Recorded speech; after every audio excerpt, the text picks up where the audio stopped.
Halo, selamat malam. Sekarang jam 10 malam, jam 9 lebih. Jadi kemarin itu bahas tentang Mahabharata. Sekarang kita ngomongin bagaimana kebohongan dalam sebuah novel Chinese.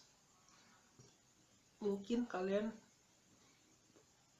ada yang bingung sama novel Chinese yang akan saya bahas. Ada juga yang sudah tahu, apalagi yang suka wuxia, suka nonton film drama silat Cina tuh mungkin sudah tahu saya membahas apa tentang kebohongan.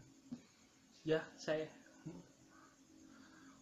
akan membahasnya di trilogi Pemanah Raja Wali, Pendekar Pemanah Raja Wali. Jadi novel ini dibikin oleh Jin Yong, salah satu yang bisa dikatakan bapak sastra modernnya China.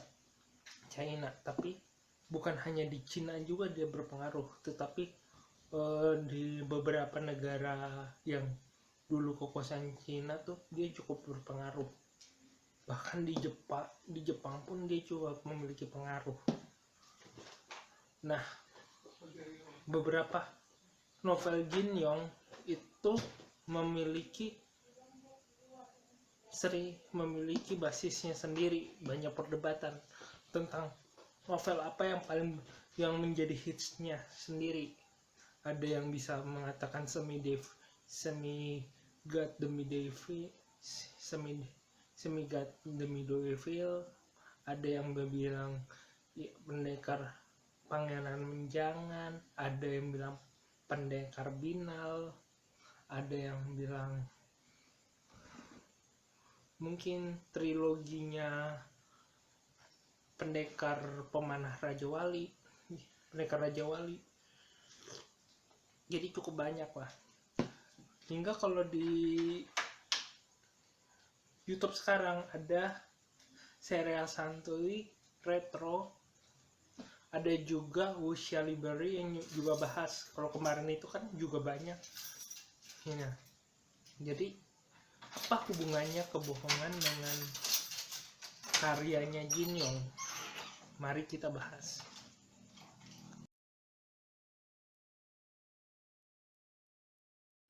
Jadi Pendekar Raja Wali itu adalah buku yang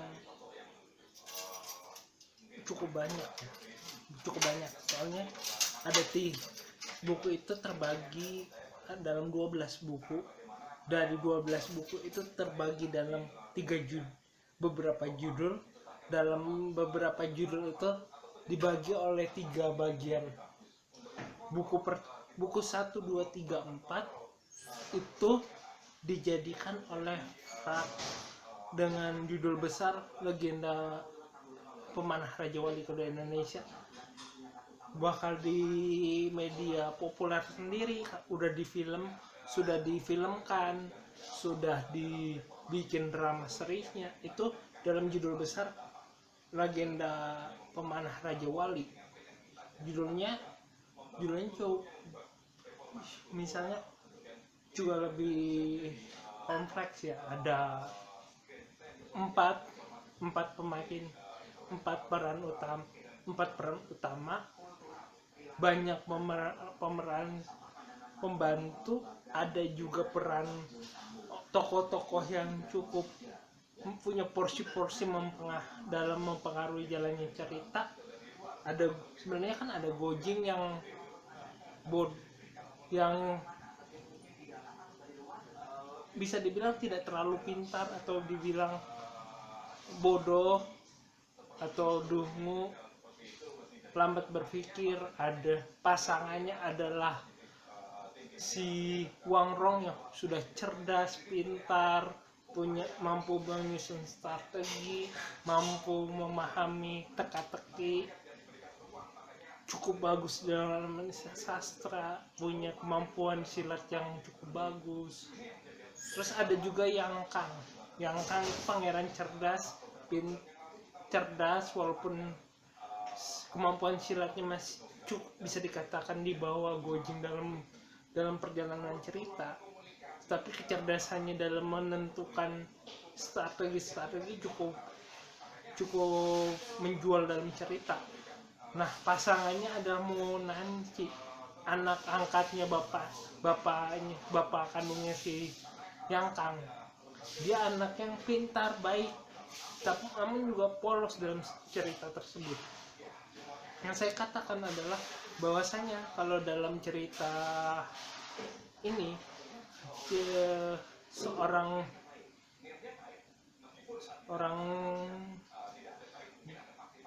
seseorang yang di dalam seseorang Gojin, Wang Rong, Yang Kang itu mampu berbohong dalam situasi dan cukup mempengaruhi beberapa orang.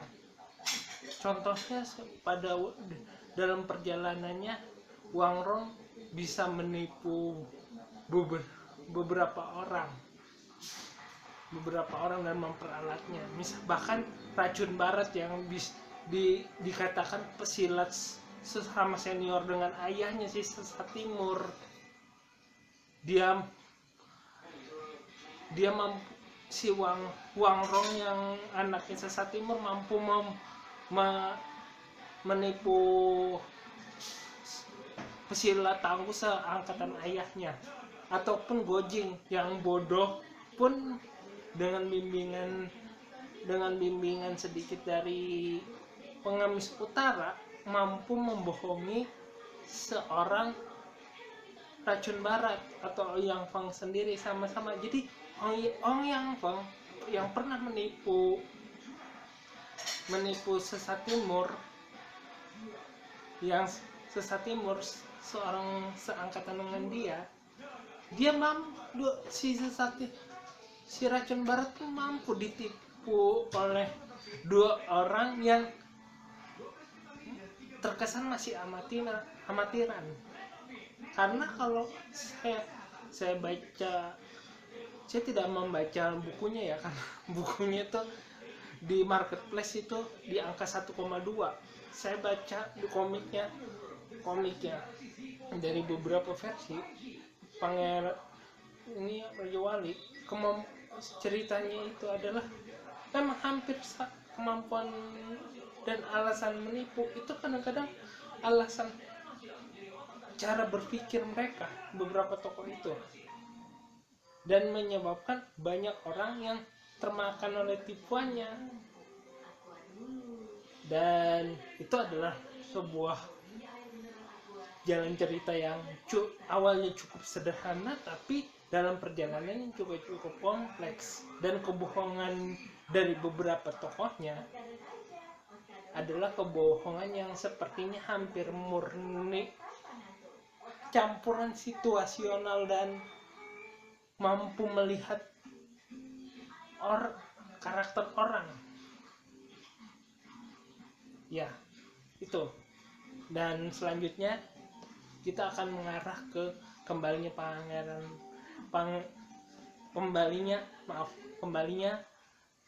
pendekar Raja Wali.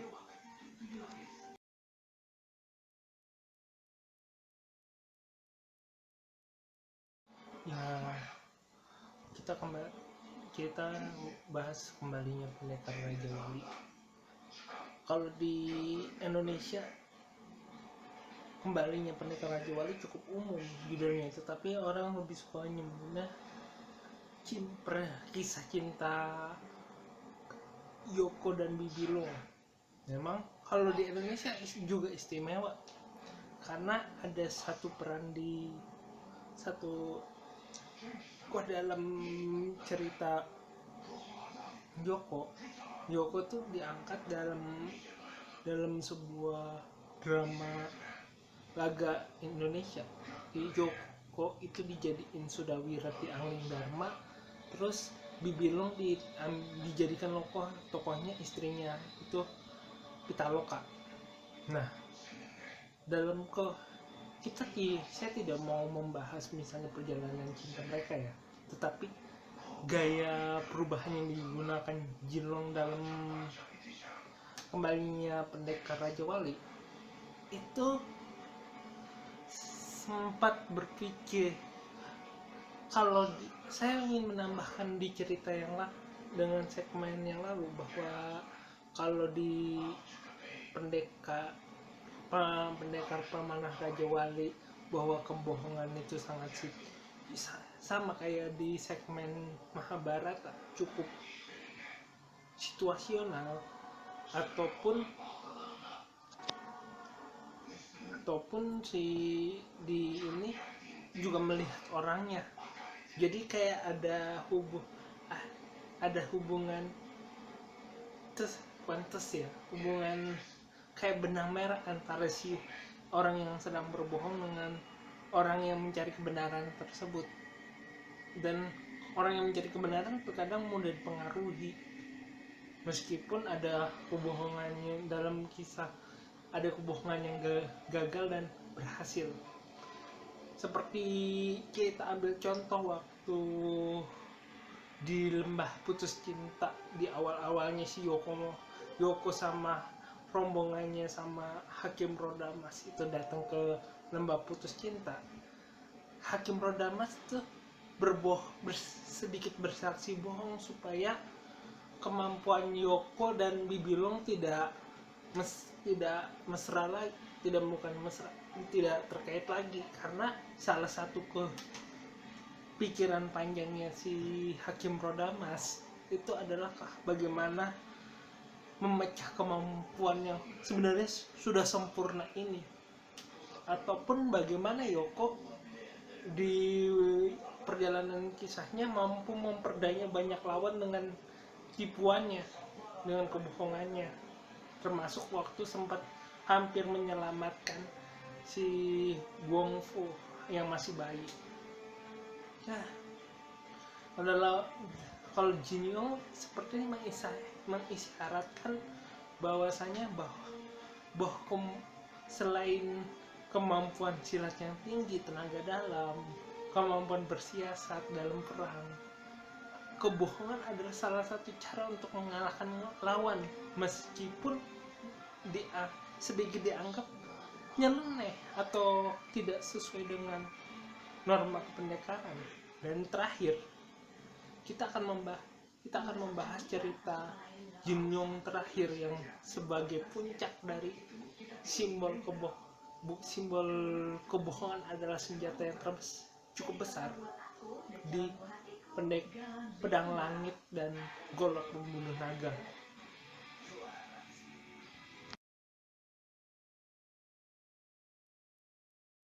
Ya, di pendekar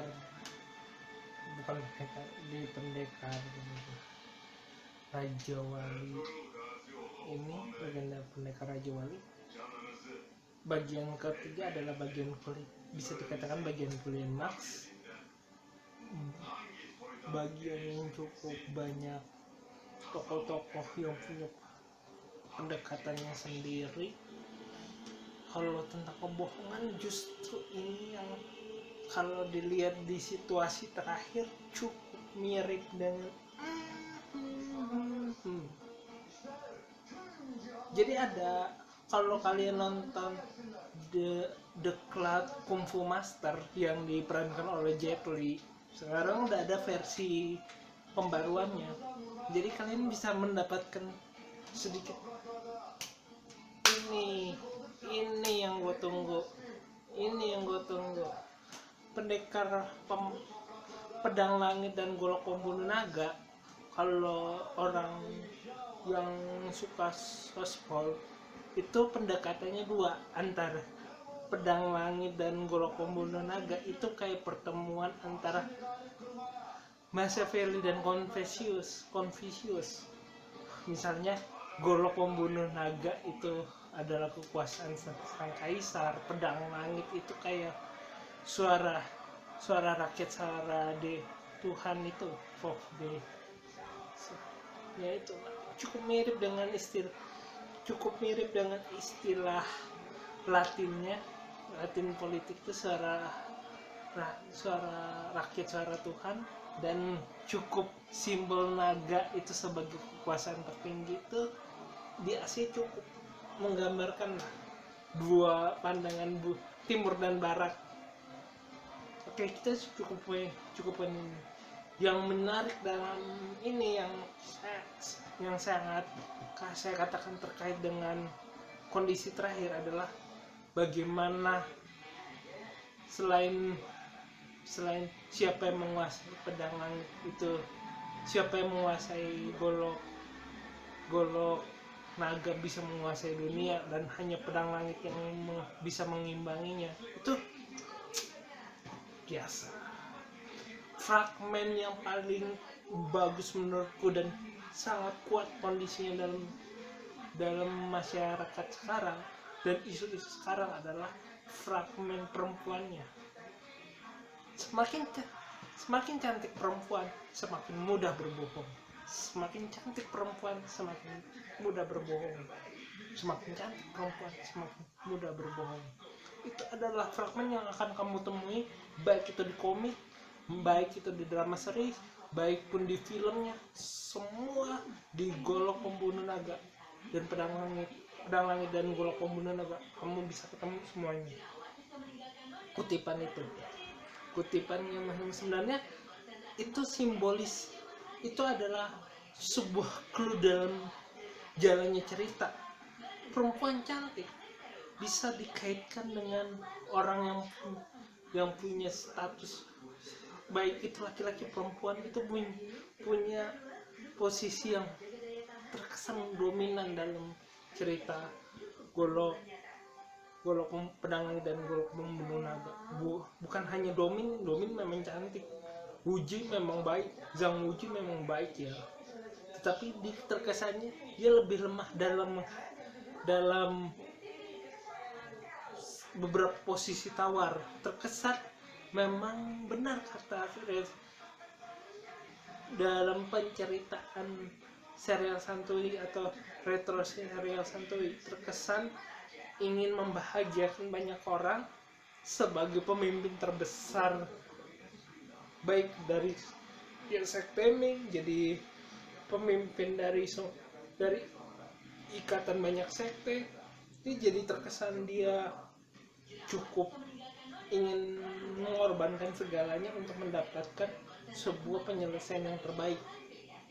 Tapi terkadang kebohongan itu selalu saja muncul percikan-percikan, entah dari sekte Emai sendiri, dari pembenci sekte Emai, ya terkesan hampir semuanya bisa melakukan kebohongan asal memiliki posisi yang kuat. Dan menurutku kecantikan itu adalah sebuah clue dari posisi yang kuatnya itu sendiri. Ya, kalau kalian boleh mengatakan bahwa apakah ini diuntukkan untuk perempuan semua? Enggak, saya menurutkan baik itu cowok, laki-laki dan perempuan, asal dia memiliki posisi yang benar, cukup bisa memanfaatkan itu.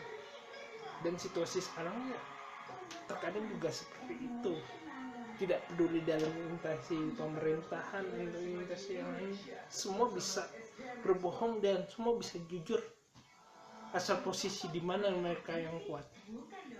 Terima kasih terima kasih sudah mendengarkan penjelasan dari saya. Terima kasih untuk menontonnya. Jika suka sekalian subscribe. Jika ingin mengkritik silakan tulisan kritik dan saran di bawah di kolom komentar. Jika ingin berinvestasi tinggal klik link Saweria dan saya cukup menerimanya karena saya ingin mengembangkan channel ini lebih baik. Jika teman-teman berkenan juga, jika ada yang suka dan ingin menikmatinya, tinggal subscribe. Terima kasih.